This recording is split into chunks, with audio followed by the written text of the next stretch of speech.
on va se poser des questions. Entre Maître Constant Moutamba et M. Nicolas Kazadi qui a détourné. Lorsque vous parlez, c'est que nous, peuple congolais, nous allons bénéficier quand même de la construction des prisons. Mais n'est-ce pas que la Fonarève là, il y a 2 millions pour les musiciens mettre concert à Poto. N'est-ce pas que Mbongo wala la Fonarève, il y a 2 millions et bima. Fali, ça va mettre la rage à Poto. Les gens sont soutenus par Fonarève. Pourquoi seulement il y a Maître Constant Moutamba? Constant Moutamba, ce qui me fait mal, moi comme corps juridique de la République démocratique du Congo, c'est de constater que Moutamba comme modèle, mais attali sa arrogance à outrance envers le juge de mon pays. Arrogance soit un de et même toujours juge n'a qu'à comprendre le caractère d'un criminel qui est en face de lui. Qu'est-ce que Moutamba a fait? Moutamba Tomoni a signé contrat dans la société Océan. Sur 29 millions, il y a 19 millions pour la construction de la prison. Parce que si Kaline Moutamba a pêché place. Et juge Azak convaincu et persuadé que l'acte posé pendant le procès par M. Moutamba, soit prévenu Moutamba, ces actes prouvent en suffisance que le monsieur a commis réellement l'infraction dont on est en train de le poursuivre. Je t'assure. Juge Ouana Oazala qui a liboso Maître Constant Moutamba. Problème personnel avec Maître Constant Moutamba. Parce que par rapport aux éléments constitutifs de l'infraction, il y a des tournements. Dans autant éléments matériels, c'est ça qu'il faut condamner Moutou. Éléments matériels, et ça vraiment pas tant parce que Moutamba a changé de destination, il y a fond. Au coup qu'on a monté destiné, na objectif somolo, au commission on a objectif à construction, il y a mais il y a prison. Non, mais la question au Tuninga Isaac, est-ce que Mbongo Ebimaki? Oui. Procès 100 jours. Tous les gens, toutes les personnes qui ont cité, n'a pas posé 100 jours, tout va aller quitter. Mais Mbongo on a dit ça, il a posé 100 jours et ça va. Dossier lampadaire et forage, membre IDPS, qui nous a dit encore que il y a un témoignage envoûté à Zalate, il y a un témoignage lorsque Mbongo a rapport là-bas projet, tout ça to kabola kayango, to kabola kayango et puis malaman to calculer to kosa lo lenge nini pour que peuple ba ni mabiso ba kosi. Mais Mbongo na kino le loya lampadaire et forage de place Kendati. Vous allez remarquer que maître plutôt Martin Fayoul a pris une bonne décision de dire que non, Maramouane équipé était. Les meilleures positions. Non, écoutez, vous allez, on est peut-être sûr qu'on a qui sorti médiatique qui a chargé à mobilisation. Il y a parti à Marley Vouvou qui est Mike Moukebaï. Parce que Mike Moukebaï a commencé à charger à la mobilisation. Il y a parti à Marley Vouvou. Mais je vous l'ai dit, que Mike Moukebaï a commencé à charger à la mobilisation parti à Marley Vouvou. Mais n'y est-il pas criminel et à Kabila ainsi que Bananga pour que l'ossi me minde pour ma peuple. Les lobes battent plus de 15 millions d'habitants, s'il frère. Mais c'est pendant un dialogue il avait dit ceci qui est opposant. Il a bien dit opposant au Bazali Nangamu ya armée. Au aussi Minduki, dans la place comme Martin Fayoul Ayate. Et aujourd'hui, tous on a remarqué que Bakei est pas à Moutou à la respect à mon côté là-bas. Président légitimement élu Namboka Labiso. Thabo Mbeki n'est pas un exemple pour nous. Thabo Mbeki, c'est un traître. Thabo Mbeki, s'il était un exemple, je crois qu'en Afrique du Sud, Bangali va reconduire pour le deuxième mandat.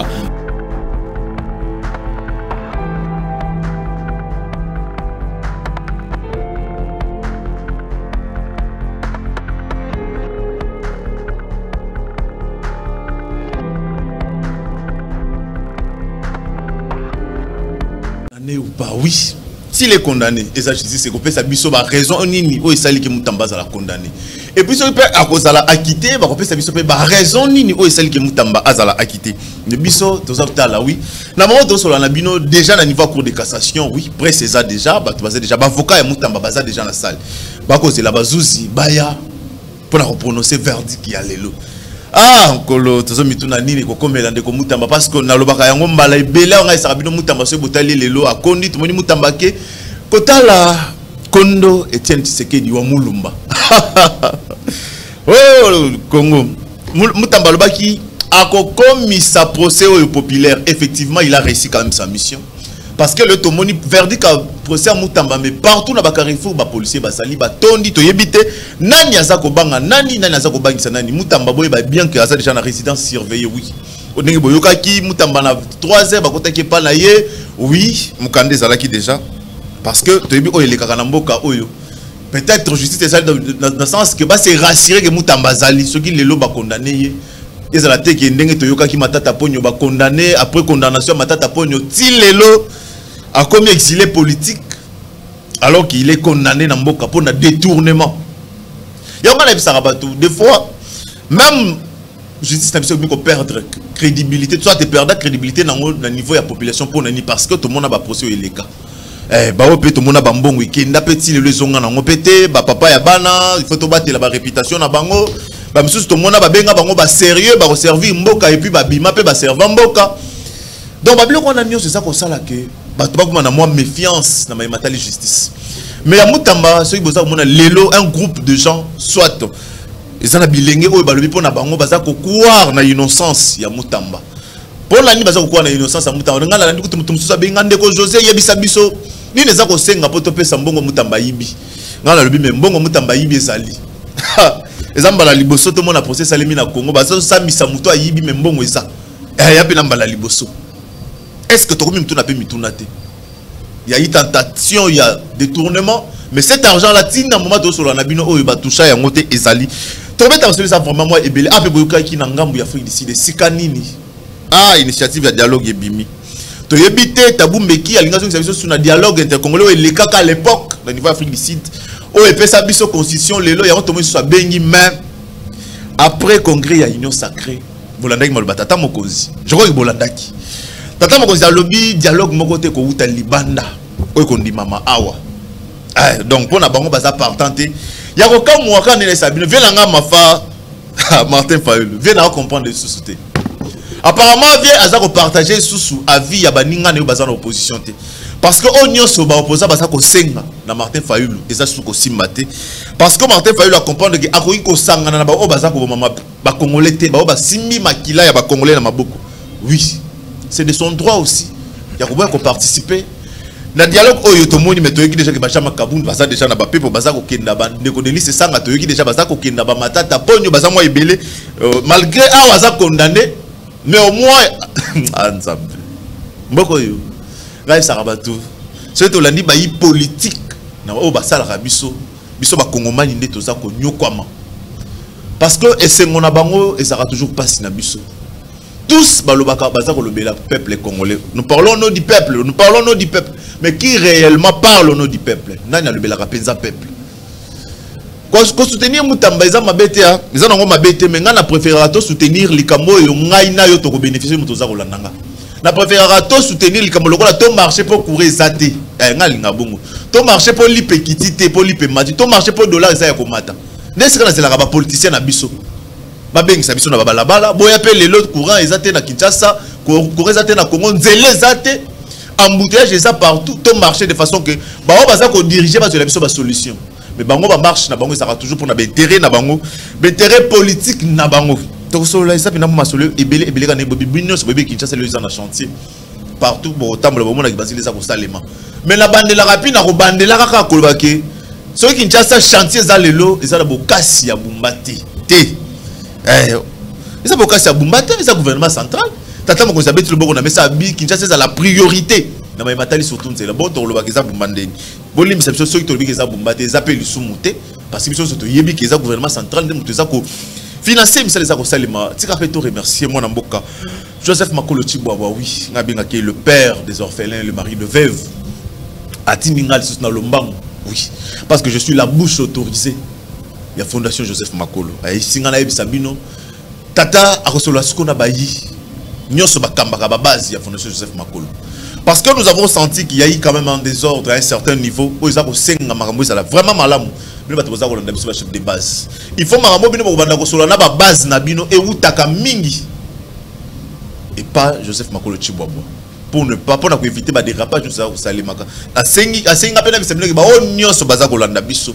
pose à la kimia boyebi papa ndenga zalaka papa tika rabino te papa zalaka toujours na bino ba yela bino discours ya mabete ba yela bino pe discours ya kokabwana te bana ya makolo bakabwana te Martin Masia mama Fifi Marcel Ntumba Lopez Muzinga boza ebele na tanka ba onga na ko tanga président Kasiole mama Mouilou boza vraiment ebele chef tenda depuis le tendele boza vraiment moi ebele biso awa juste na fondation c'est makolo to ponaka pona bolingo Elie Martin Elie ma Fifi Elie ma Fifi Elie Marcel Elie Marcel Ntumba Elie Mustafa Kanoseki oui c'est ça la fondation Joseph Makolo parce que nous avons un père qui est rassembleur à 5 Sarabi Sonyos tout autour il y a idéologie de anime vivre pour les autres c'est une jeunesse la prospérité pour une jeunesse pour la prospérité partagée une jeunesse pour la prospérité qui est partagée et pas n'abusez pas papa Joseph Makolo Chibobo merci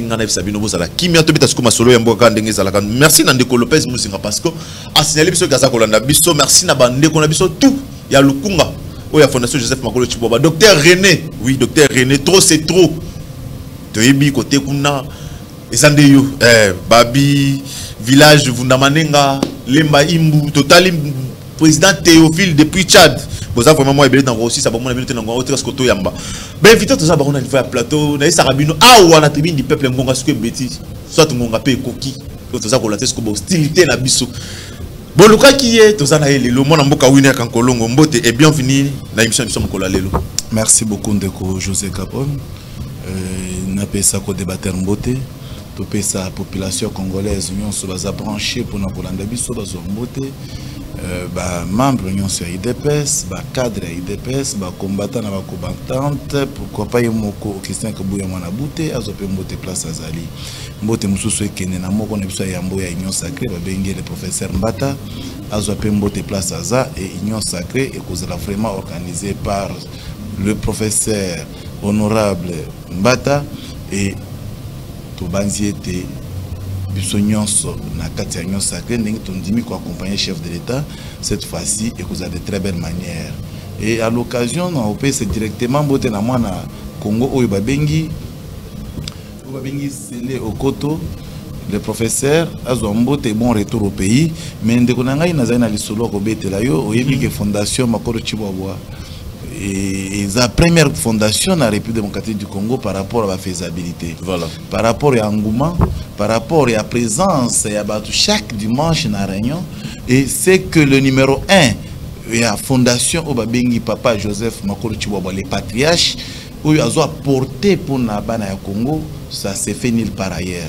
Donc, biso tolobika na papa, merci papa parce que tout ce que tu fais, Nabana nyonso bandima kozala na fondation Makolo Chibobo, c'est de trop. Et même réalisation, il faut essayer d'étendre et qu'il est partout dans la République démocratique du Congo. Pas dans le constat, parce que tout ça, la fondation Kinshasa, mais dans le Congo central, papa Makolo Chibobo, na Kasai ainsi que Bas Congo, na Bandundu, bientôt. Ils ont quota déjà parce qu'il faut tout et quota dans la République démocratique du Congo. Mobimba souci majeur et la fondation, ils ont accompagné le peuple. Na ba difficulté ya mike bazo se retrouver nango kotali sabango koma kotonga kotali sabango koma awe koye ko la mécanique kotali sabango koma ba ko sala ba misala kili oyo papa azo tia na disposition ya population na population congolaise. Donc papa félicitations continue na rosala bolamo c'est Dieu qui paye les autres mais azali soumoko na biso IDPS parce que c'est un au cadre na kati ya IDPS et j'espère que comme politique et la politique de demain ezo senga batuloko na papa Makolo Chibobo pour ba kota na ba gestion à travers sa bonne foi, je pense que le Congo va tourner de très même manière. Ndeko na yebi ke peuple ba kochobale mbarangaite mais awa il faut na expliquer na peuple moi ilo mo muke ko informer na peuple na biso ke tala leluyo banzela ezo salema na Kinshasa to beti maboko banzela ezo salema de gauche à droite tozo beta maboko misala nyonso wana eza na makasi ya gouvernement central. Mais hier moi na Congo moko babengi Gentini Ngobila Mbaka ouais il est vivant et viable.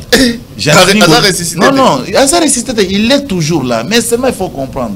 Gentini Ngobila, République démocratique du Congo.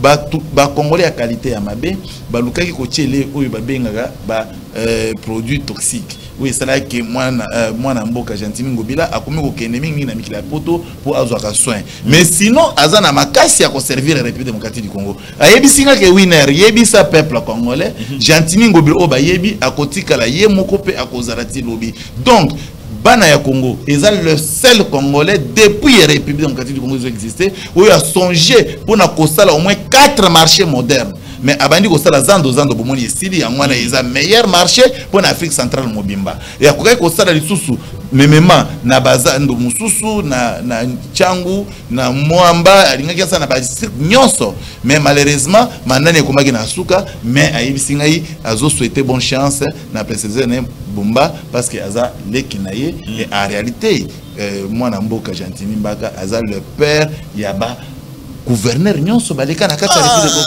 par rapport à faisabilité de Konangaï par rapport à faisabilité non moi na yela ka peuple masolo non na yela ka peuple masolo asolo de Konangaï je vous informe naza na parti à Gentini Ngobila te naza na te naza na IDPS mais nazoloba eza pas bolamu muto asala qu'il faut kukumise pendant qu'il est vivant. Merci beaucoup mon amboka Winner Kankolongo, vous avez compris quand nazo n'a pu apporter une précision de taille. Et pas bandeko nyonso oyo bayebi ndeko Joseph Makolo Chibwabwa. Toyebi combien boye mais il m'a juste envoyé pour na yisabino pour na ko assurer bandeko tout ya IDPS. Tango bozo ko ya pas Joseph Makolo Chibwabwa, rassurez-vous c'est un amoureux ya parti na ye. Parce que ça parti au ya bundeli à lobby malgré bozo na ba proposition c'est pour ça que les papas ça la paix au ya yo parti aloba qui akosa la partie politique T il est de l'UDPS. Malgré ma déception, malgré ce yéponaye, il ne peut pas céder le que ça katinaye. Il ne peut pas trahir l'esprit à Kondo et du. Non, Aza Paris ba initiateur à IDPS et ça sera très tragique ce qui papa Joseph Makolo Chibwabwa a dit IDPS. Donc yé ana makila IDPS, Aza na nzoto nyon sur IDPS. Je pense que biso IDPS tous à calme mais papa le patriarche est encore avec nous. Merci beaucoup. Skoto Yamba. Congo nous appartient. Moi Namboka Roland Talali. Babi Congo nous appartient. Mbote et bienvenue sur toi. Mbote Ndeko José. Na PSP Mbote na co-débatteur nanga ya après-midi. Maître Winner Kankolongo, ça fait longtemps. Ata oboyaki koya na invitation na surtout ben ça que la marche de santé. Base zela qui même désolé oya quitté. Maintenant vraiment et je voudrais dire une chose, je voudrais préciser aussi une chose. D'ailleurs, qui est le lobby un journaliste. Oui, c'est le gouvernement central et le lobby qui bat ça la banzela. Mais ça la banzela, mon sous ou peut en prise en charge par le gouvernement provincial. Tel que ce aujourd'hui là, où ils ont même abusé vers comme Rigini, tu vois, pour que Mataver ait une tendance, ils ont pris en charge par le gouvernement provincial. Il y a aussi d'autres routes où ils ont pris le gouvernement provincial en charge. Mais aussi, comme il y a un projet, vu la Kinshasa, c'est la capitale politique, et en beaucoup de siège belé à l'institut Vandi Awa, voilà pourquoi le président de la République avait tapé la main sur la table pour que Missala ait avancé rapidement. Et je voudrais dire aussi une chose, et pas un décolanga Winner, Maître Winner.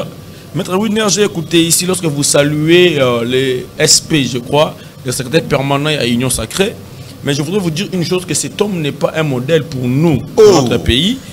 L'autre fois, il avait condamné fermement les FCC.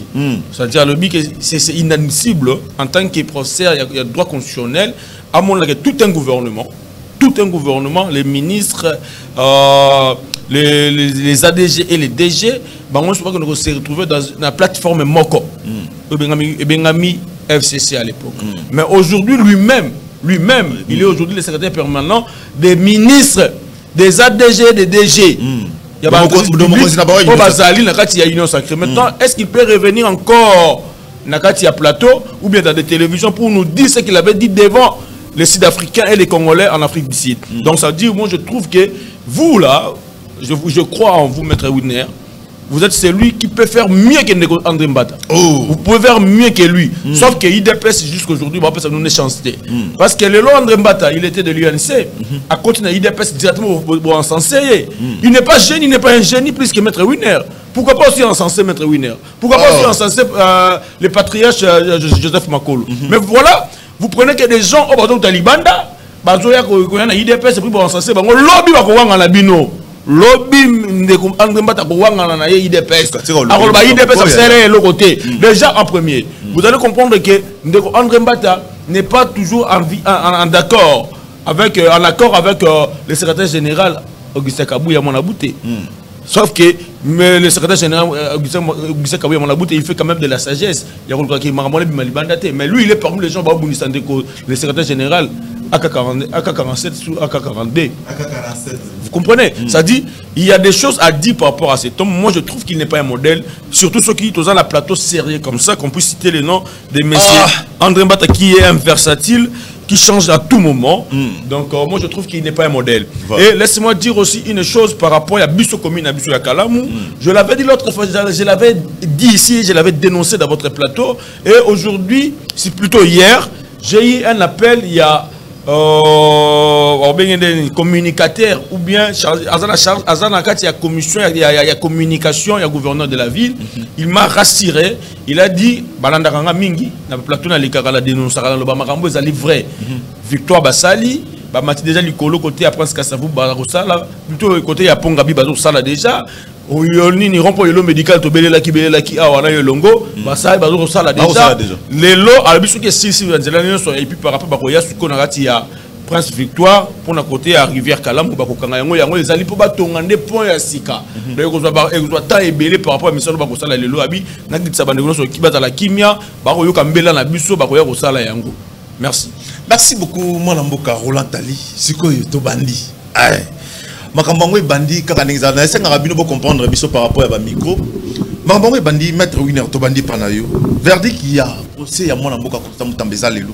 To mondenge Kinshasa sa paralysé kokota na ville na minute komi pas il faut ba carte ozana mutuka il faut ba contrôler on ne sait pas ce qui se passe. Est-ce que c'est une façon ya ko signaler biso déjà que mutamba ko za la condamné et qui a peur si il faut que mutamba za la condamner parce qu'a détourné. Et pourquoi nous sentons neti ko banga ngwe longwe na ngambo mutamba mais komi na ngambo ba te fallait normalement ba rendre justice est-ce qu'on peut s'attendre à quittement Yamutamba na procès na verdict qui est le calamité? Non, il faut d'abord nazongela moi mukena makamu une minute parce qu'on n'a pas assez de 30 secondes voire même ndekonangai na sepeleka na intelligence na makasi parce que c'est un homme très intelligent, très posé, aza numéro 1 ya structure ya munene na kati ya République. Mais Makambo a le peuple a capté facilement. A Otsuko le IDPS a un problème entre Augustin Kabouya ainsi que Nambata. Non, je rassure dans notre peuple, notre président de l'IDPS, président Aïe, et le secrétaire général Augustin Kabouya a un problème mon côté na secrétaire permanent ya Union Sacrée professeur Mbata. Problème mon côté au sein de l'IDPS. Mais seulement, il y a un monsieur qui s'est rebellé dans l'IDPS, nous sommes en train de le ramener à la raison, ou soit Kosengaye a quitté calmement l'IDPS, qu'il laisse l'IDPS calme. Il est capable, à un parti politique. Donc, l'IDPS est calme, mais tout ça très très calme et très rassuré. Donc, de ce côté-là, non, c'est-à-dire ce qu'il vient de dire, j'ai fait lui dire que la réponse est dans la Constitution. Et ça, erreur, il y a compréhension, il y a Constitution, il y a République. So, tali article 96 de la Constitution, et peki sinde kokota na makambo ba bengi ya ba parti politique. Mais o eza regroupement. Eza regroupement oyo regroupement politique, des regroupement de gestion na kati ya République démocratique du Congo. Donc ici au Congo on a que tous ba ministre, tous na ba DG, tout ça, tout concourt justement pour la fonctionnalité normale ya kati ya République. Contrairement à hier, c'était des partis politiques qui se sont combinés justement avec l'intérêt précis pour nous soutenir PPRD et à la personne de M. Kabila. Donc, il y a une différence nette entre les deux structures. Voilà. Donc, par conséquent, il y a un de moins totaliste au lobby, article 96, c'est ce débat, c'est comme ça, débat ils ont roulé. Voilà. Maintenant, dans l'Italie, Constant Moutamba. Chers tous, Naza n'a problème personnellement à Moutamba. C'est notre jeune frère, je le respecte parce qu'il fut ancien ministre et la justice à Mbokanangaï. Un responsable politique d'un parti politique. Voilà. En dehors de cela, de Moutamba, Aza juriste, Aza avocat de surcroît. je sais qu'il a été réhabilité parce que sanctionné à l'époque, mais il a été réhabilité si je ne m'abuse. Mais qu'est-ce que j'ai constaté? Ndeko Mutamba bazo poursuivre pour na détournement ou soit tentative à détournement selon les cas, parce que la qualification, il y a infraction et il y a la juge Moko, bien qu'il y ait une proposition, il y a un ministère public. Le juge peut qualifier l'infraction et requalifier encore l'infraction. Donc, il y a une condition à Mutamba, il faut qualifier non, non, il y a détournement, ou soit il y a tentative à détournement, ou soit il y a vol, par exemple. Donc, ça, c'est justement pour apaiser l'esprit public, mais quand même, Mutamba sambi na tribunal. Na kosamba Mutamba, ce qui me fait mal, moi comme corps juridique na la République démocratique du Congo, c'est de constater que Mutamba comme modèle, mais attali sa arrogance à outrance envers le juge de mon pays. Arrogance ou anande konangai. Et même toujours juge n'a qu'à comprendre le caractère d'un criminel qui est en face de lui. Et juge a convaincu et persuadé que les actes posés pendant le procès par monsieur Mutamba, soit prévenu Mutamba, ces actes prouvent en suffisance que le monsieur a commis réellement l'infraction dont on est en train de le poursuivre. Je t'assure. Expliquez votre parole. Vous imaginez, juge n'a pouvoir revenir à instruire, à co-instruire dossier. Azotuna na Mutamba question. Mutamba a renvoyé juge na ba PV. Or le juge peut te poser la même question ou la même question à plusieurs reprises pour ayeba quintessence ya question azotuna là. Mais ayeba vérité exacto exacte. Mais Mutamba a boya ko répondre à la question à juge. Azong ça est pas na du tout aboya ko répondre. Aboyi. Erozo boya ko répondre aux autres na PV ça veut dire non, ce n'est pas ça ce qui dit le principe d'instruction. Expliquez bien. Le principe d'instruction est lié que juge a quoi que nos questions m'ont atteint 1000 fois. Alors qu'on tire la question voilà. Pendant instruction et ils ont obligé à chaque fois aux autres na question de répondre à kaka. Parce que ils ont un devoir à quoi répondre. Ils ont une obligation plutôt à quoi répondre. Et ça c'est qu'on a un devoir à quoi répondre. Mais non non, c'est une obligation signée qu'on a à quoi répondre na juge. Ça c'est un point. Deuxième point, tout le monde procès se dérouler. Et là, on a apaisé le peuple. Il faut que Moutounionso, à cause de l'expérience, il y a droité. Il y a des infractions. Ils ont résisté à un caractère intelligible dans la législation congolaise, tel que le détournement. Ce n'est pas pour rien. Besoin infraction à détournement, ça et pas à législateur, peine il y a 20 ans. Or, lorsque l'infraction est à peine taux élevé, et là, qu'est-ce que l'infraction est? Ils ont une sensibilité, peine intelligence, à outrance, ou un commun des mortels. Pour comprendre, ils ont posé problème parce que ça a initié. Parce que ça a initié. Mais, à Wanamoni, ils sont dans tous les sens. Eh, bazolinga ba condamner Mutamba pona motema mabe, mbongo eza kutu na compte, bazolinga ba condamner. Non! Élément moko eza très capital, élément matériel eza très capital na infraction ya infraction à détournement. Eza tout simplement destination ya fond. Ici de konangai. Toza na mbongo eza destiné pona ba sinistré ya guerre ya Kisangani. Mbongo dénommé et ici ya procès ya condamnation ya Uganda. Burundi c'est Uganda. Condamnation à Uganda au ba poser ba acte d'atrocité na kati ya sol na biso. Et que tu perdais qui beaucoup de Congomani, chers frères. Ba condamné Uganda. Et que ba fouti mbongo za dû na procès wana, il aurait fallu qu'on indemniser tout simplement ba auteur effectivement ya ba victime ya condamnation à décision bazalaki. Mais mbongo na ko changer en destination té. Est-ce que les problèmes est dans makambu ya mbongo ezaki na fona rêve?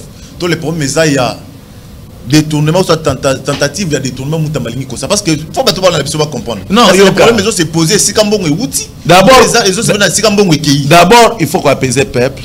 et la tentative de détournement détournement parce que tentative ils ont revenu dans l'article 4 il y a code pénal livre premier mais ceux qui ont telle tentative na détournement ils ont à peine kaka moko ya 20 ans mais moi j'ai pas ici de détournement je vous dis ceci détournement oyo ndeko Mutamba à commettre bien que toujours c'est la véridique mais j'informe à notre peuple j'informe à notre peuple parce que par rapport aux éléments constitutifs de l'infraction il y a détournement na auto tangre bino que élément matériel oyo ça là qu'il faut condamner mutu élément matériel et ça vraiment pas tard parce que Mutamba changer de destination il y a fond au coup qu'on monte destiné na objectif songolo au commission on objectif à construction il y a mais il y a prison non mais la question au tuninga ezake est-ce que mbongo ebimaki oui mbongo ebimaki est-ce que bakanga ki mbongo mais bakangi mbongo eza na compte initial te et comment ki na compte connexe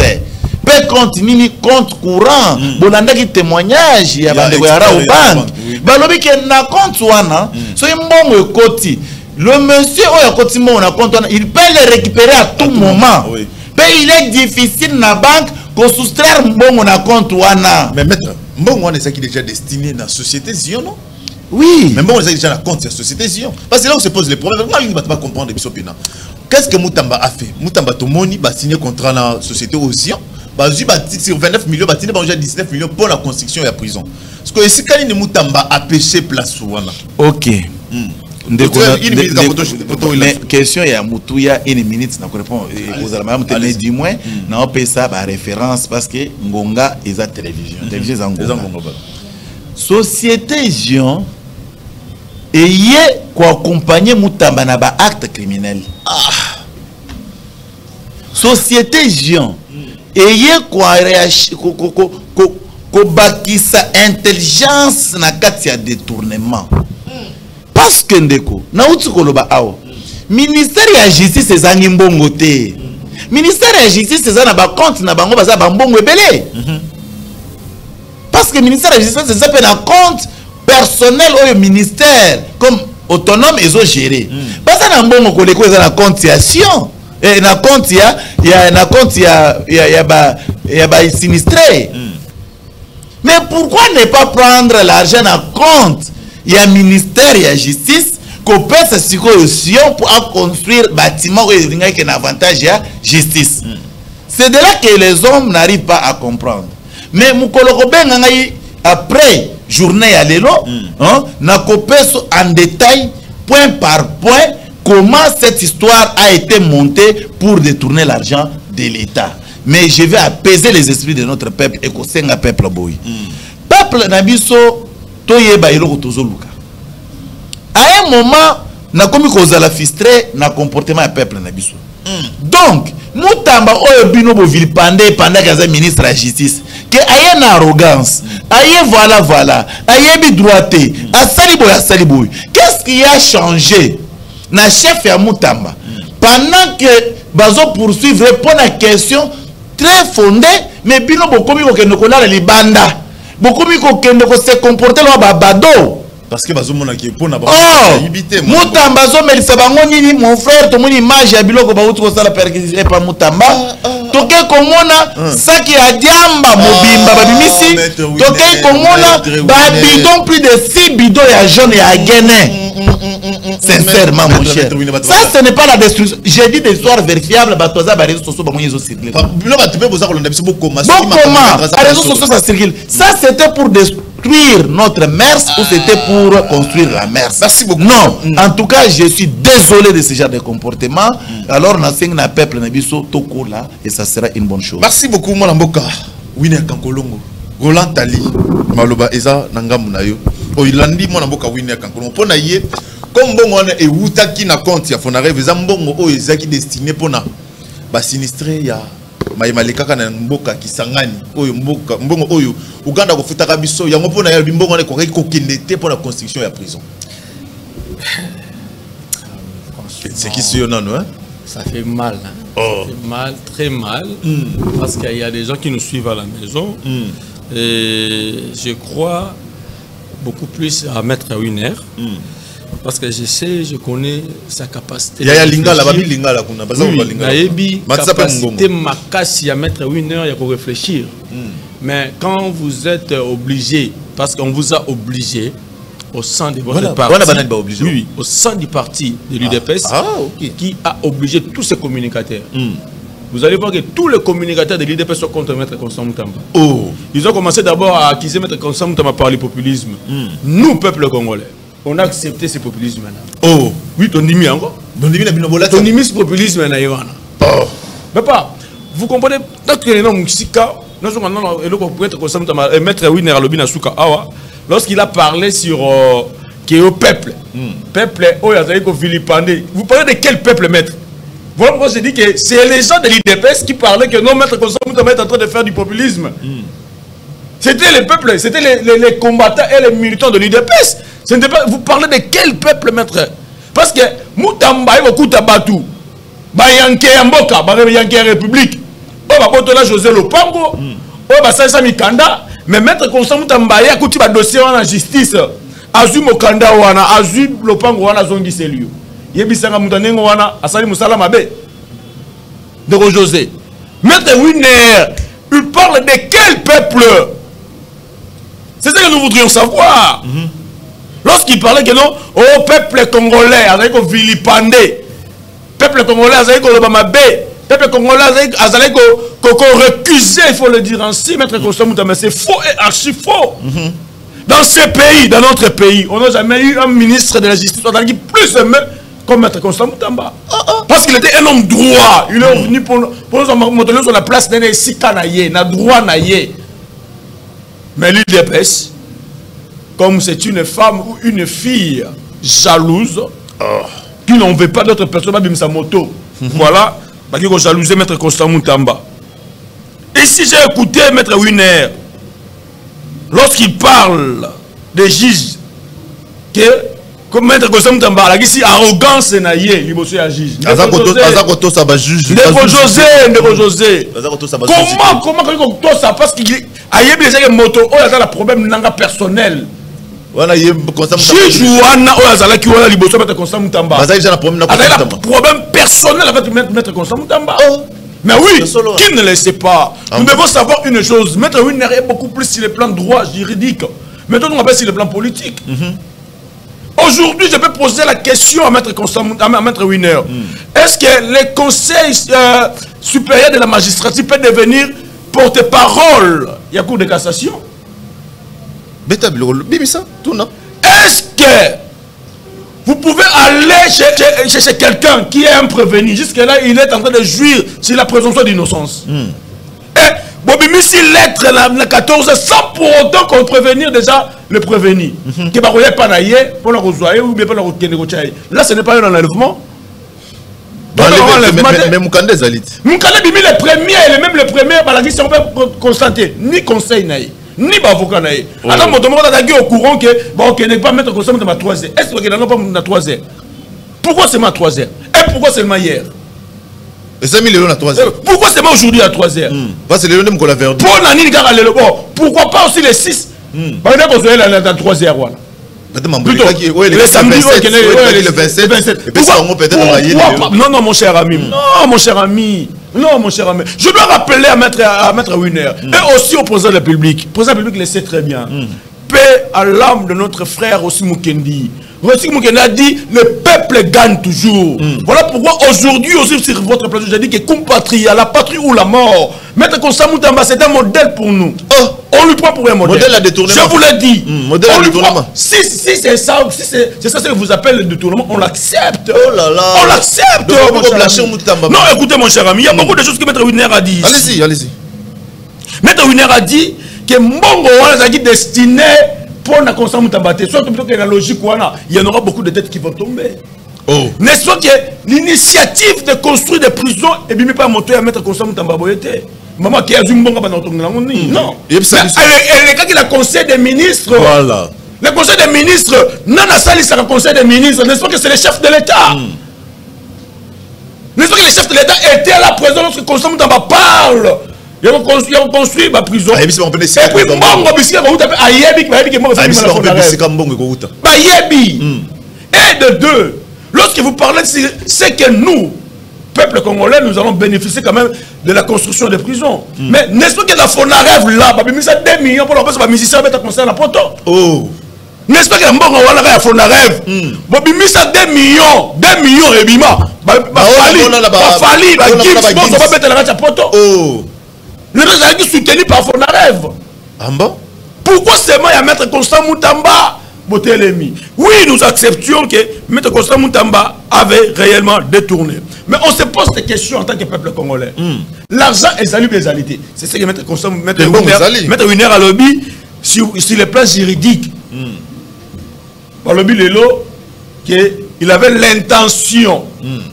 Mais chez nous, les hommes, nous savons très bien que non, nous n'avons pas intention, mais c'est José Zara Nzambé. C'est ce que j'ai dit. C'est ce que j'ai dit. Voilà, c'est ce que j'ai dit. Quand il parle de l'intention, bon, ça a intention, peut-être dans la guine à un côté.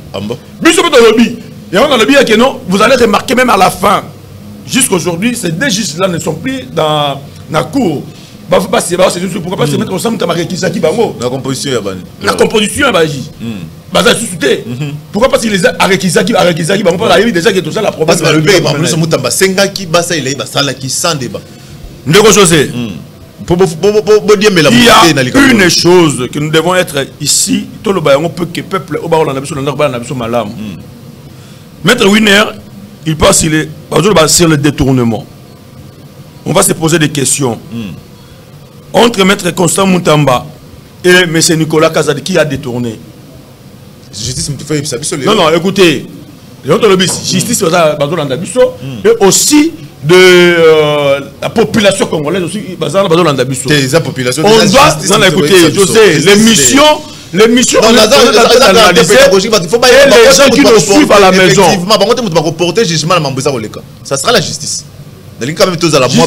José, vous savez, aujourd'hui, c'est la vie d'une personne qui n'a pas pâture. Mais qu'on détourne c'est sa crédibilité. José, c'est quoi détourner? C'est quoi détourner? Tout le monde dans la Lingalas. Tout ça, l'émission Lingalas. Bayibi. Bayibi, donc. Alors, Bayibi est mon dans la qualité sous-té. Oui ou non que Mbongo ya mettre Mbongo ya Congolais. Mbongo ya Congolais. Oye, balobi que mettre Constant Moutamba Bayibi et Zaline la carte ya banque. Maître Winer à lobby, il y avait un expert. Il y a Bank. Il a très bien dit que pour même créer un compte séquestre, on a toujours un compte courant. Oui, là c'est l'expert, il y a c'est l'expert, il y a Bank. Oui, vous l'avez dit ici. Que l'argent là, et ça qui l'ont la banque et Bank. Aucun rond, même pas $1. Et ça, 19 millions Ezali. Parce qu'il y a eu contrat, na société de construction et reconstruire une prison Zion. Bolobi que Zion existe à côté.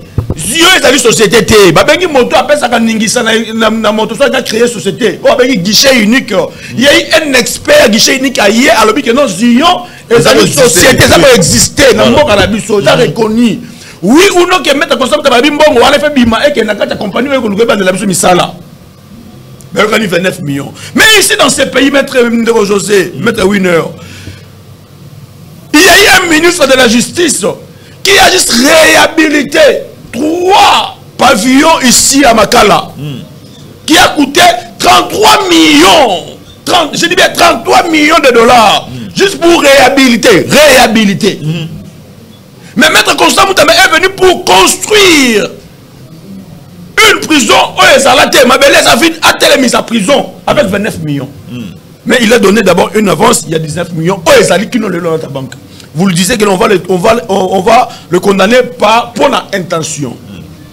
Là, c'est juridique. Je vais revenir en arrière. Le chef de l'État avait choisi Constant Moutamba comme un médecin, un bon médecin pour guérir la justice. Non. Notre justice était malade.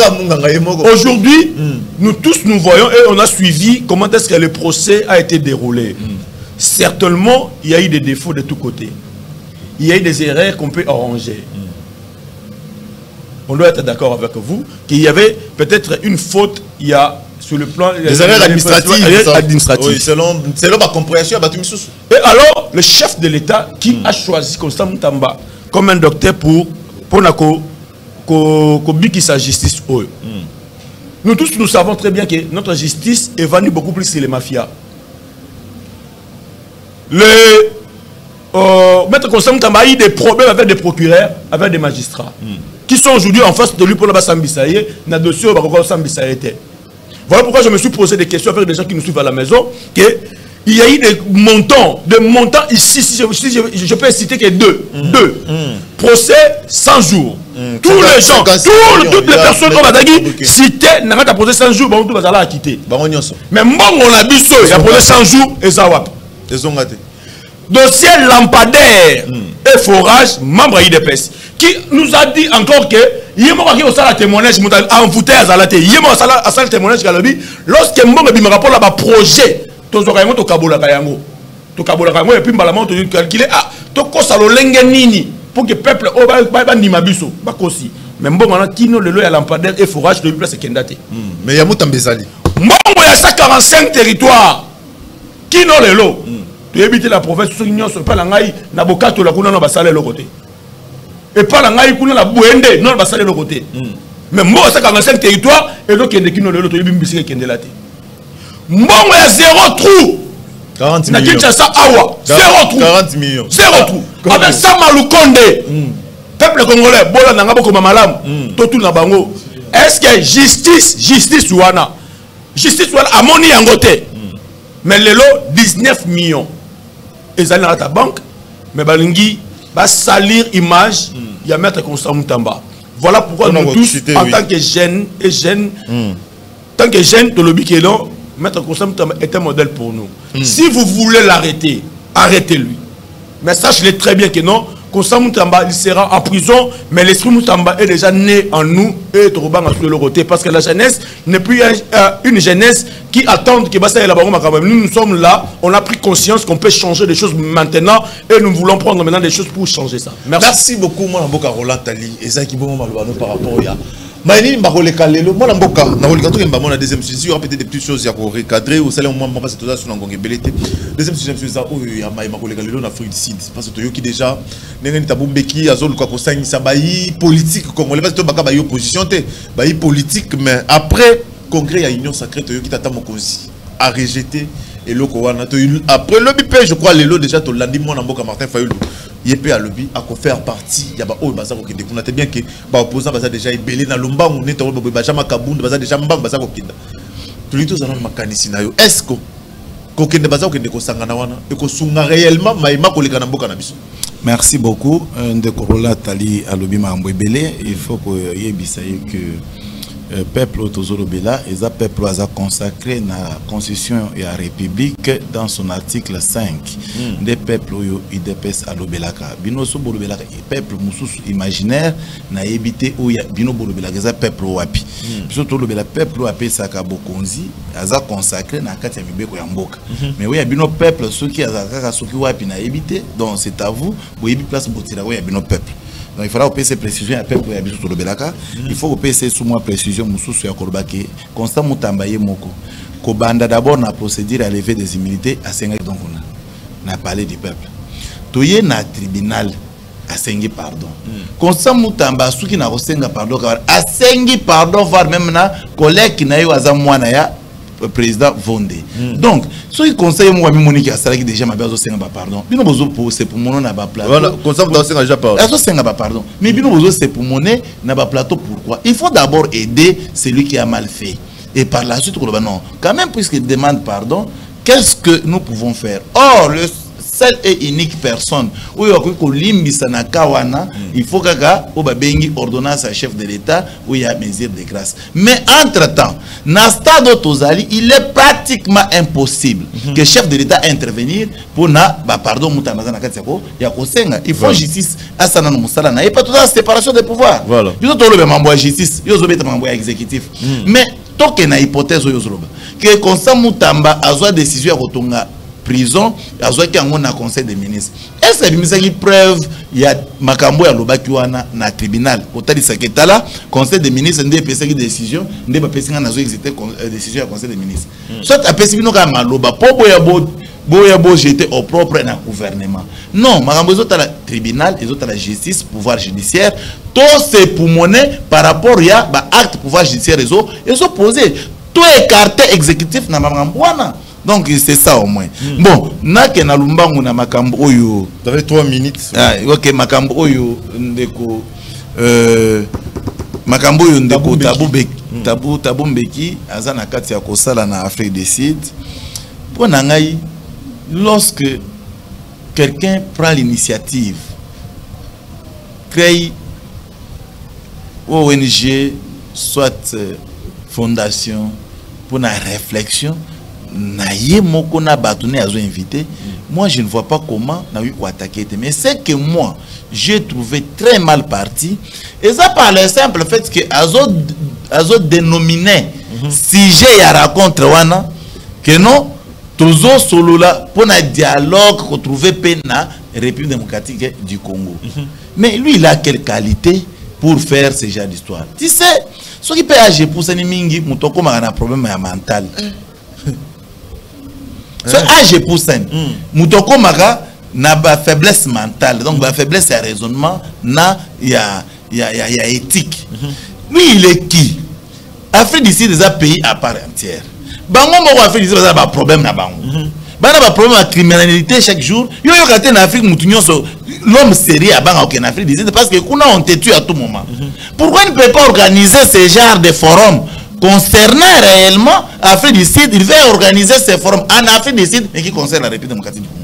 Et il invite qui? Abandi obenga criminel à Kabila, abengi criminel à Nanga, aya bengi ba associé na mabazana interne awa ba Jean-Marc Kabunde consort ba accompagner ba. Ce sont des CDR associés.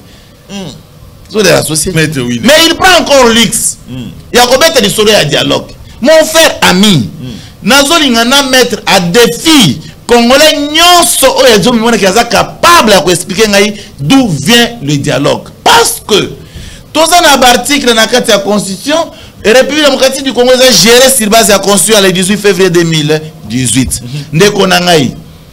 Article ni dans la Constitution, et lobby que à chaque fois que le pouvoir des autres tambola, pouvoir légalement instauré par notre peuple, et que tout le monde pousse à interpréter tout ça dialogue les articles.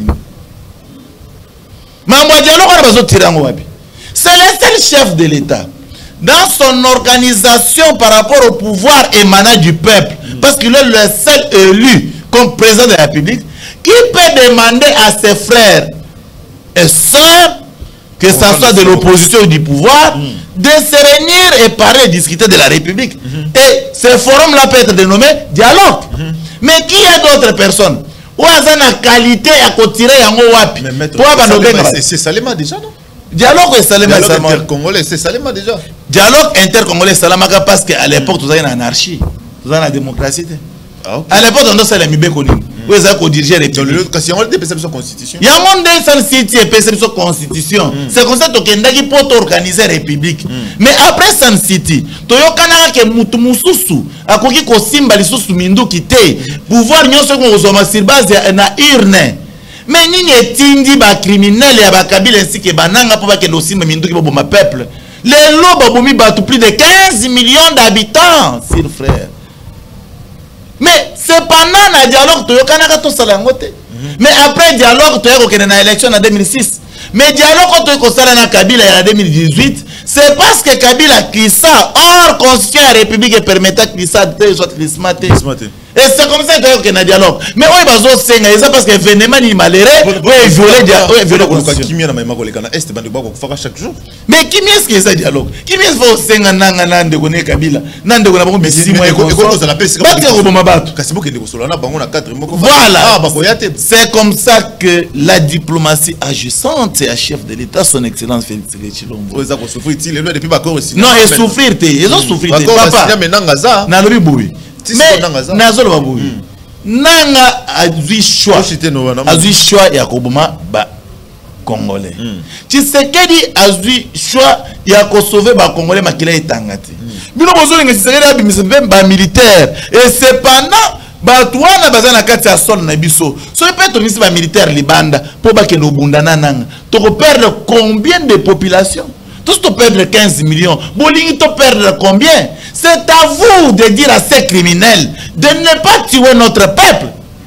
Merci beaucoup. Moi, Namboka, Winner Kankolongo, c'est ça. Non, vous avez pas si ça. Ok, pour nous clôturer, au moni de Konangaï, j'ai toujours avoir du respect na intelligence naïe. Je pense qu'il va comprendre et à quoi attaquer la République. Mais pour nous ça, je pense que j'ai tout dit ce qui était nécessaire par rapport à si je Babengaï.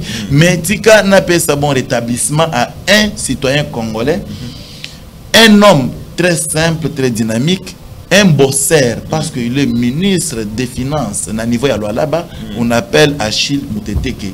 Et il le fait suite à consigne et suite au programme défini par Mama Fifi Masuka. Voilà. Mama Fifi Masuka, est gouverneur de la ville provinciale là-bas. Elle est parmi meilleurs gouverneurs de la République démocratique du Congo. Voilà. Et sur ce, tout le monde non.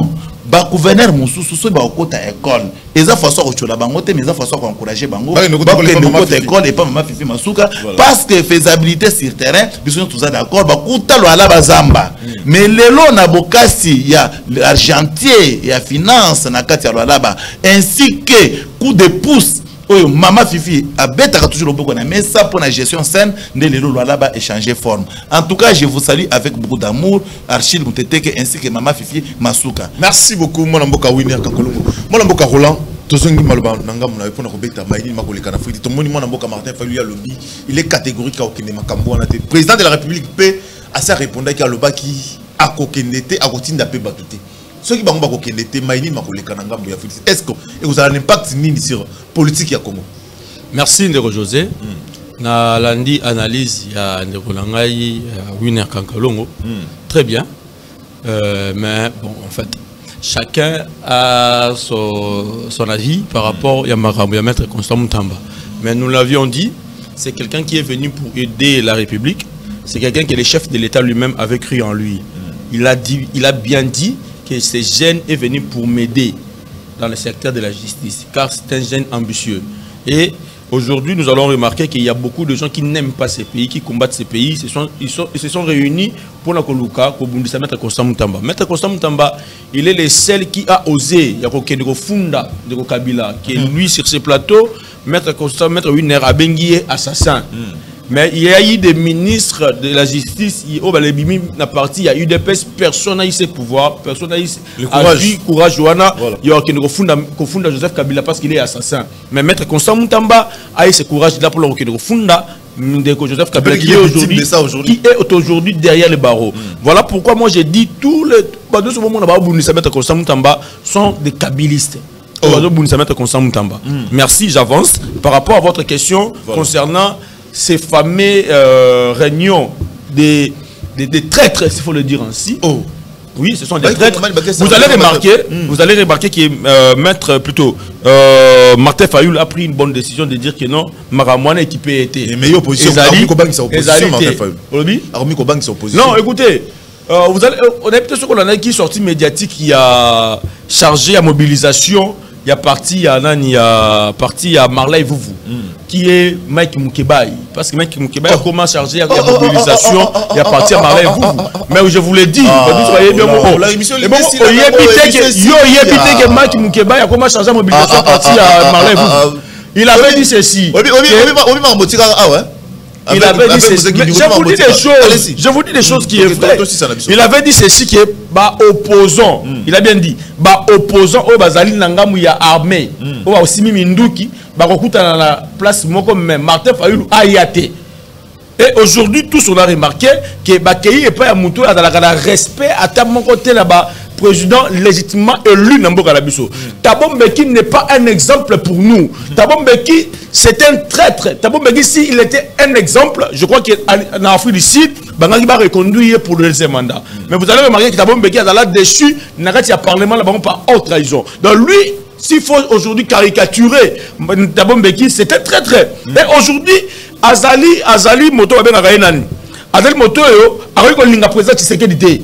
pourquoi pas président Tshisekedi akangi madusunyo so o tabombe beki azali ko yiba récupérer la biso azali ba carré minier le président Tshisekedi a récupéré yango yango moni ndeko Kabila qui est l'agresseur qui tue aujourd'hui nos frères et sœurs nos compatriotes dans la partie est de notre pays et Nanga qui est derrière qui est un marionnette de ndeko Kabila ba ko kutalo la Fulcide. Mais moi je donne un petit conseil na M. Jean-Marc Kabundo.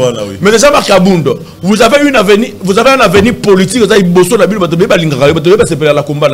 je ne vois pas pourquoi intérêt nini oyo komona na loko bokeko sous la Fulcide. Bosso la nini pona nini parce que ici déjà dans le pays, il y a un dialogue qui est aux gestation oyo koluka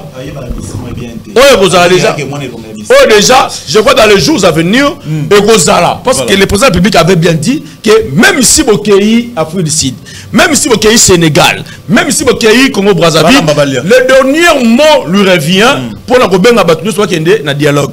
Tous on avait demandé la cohésion nationale et il y a eu réunion seulement qui entre les confessions religieuses pour pas solo là, pas la communication finale, pas présenter pas chef de l'État et le chef de l'État après il y a un qu'on nous a mokano et on ben ça dialogue. Donc moi je demande aux Congolais conscients comme maître plutôt comme le président Martin Fayulu qui est dans le camp de la patrie avec nous sommes dans le camp de la patrie pour le lingabongo mboka la biso de bito ko sangala ba unité bato basimi makila bato ko sangala bangote ba Congolais inféodé le chef de l'État bato ko sangala bangote biso de lingimboka oyo za la kimia bato nyonso ba respecter ba loi ya mboka la biso ndeko Kabila ndeko Nanga ndeko Matata pour nous sont des prisonniers. Il faut pas y avoir dans la prison. Merci.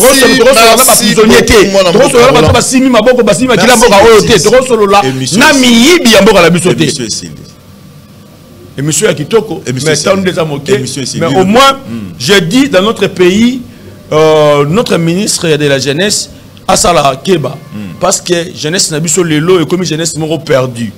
Je donne un message de notre ministre de la jeunesse, je suis perdu. Et comme ce que ici jeune moko ke yondo ozali chef d'entreprise au monde Siliki.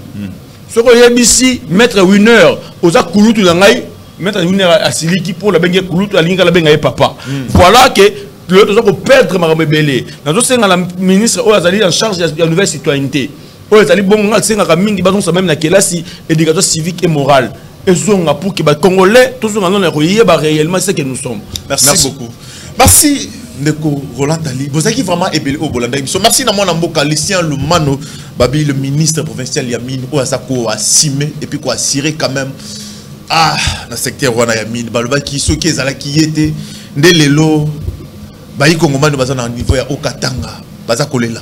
Mais le Kambov, parce que le maillot jaune pas chef de l'État, et ça, la vision de Tata Mokozi, ça, il a toujours Tata Mokozi. Et puis, il y a Simanayo, excellence, Lucien Lumano, salam, salam. Dès que vous avez un Congo qui est en terrain, dès que vous avez un Congo, dès que vous avez un intérêt, il y a un Congo. Voilà, c'est bien ce que y a Jacques Moukadinda, la zongité na tribune du peuple, Awa, Tokozala, Kaka, Kanebo, Landibiso, Boyba, que le bito toujours avec le même plaisir, on a invité à ce qu'on a solo, à ce qu'on a tous à côté, à tous à cause là. Décision ni justice, c'est qu'on soit en Amaïba, qu'on les cas, n'a procès, de Koumutamba, n'est tout solo, tous à cause la justice, n'est pas prononcé. D'ici là, Tokoyeba, est-ce que Moutamba a osé la quitter, à cause la condamner? Merci Nandeko. Glody, merci Nabianchi, Botika la Mala, Mongala, Bilotouna, Nicolas Lobby, merci.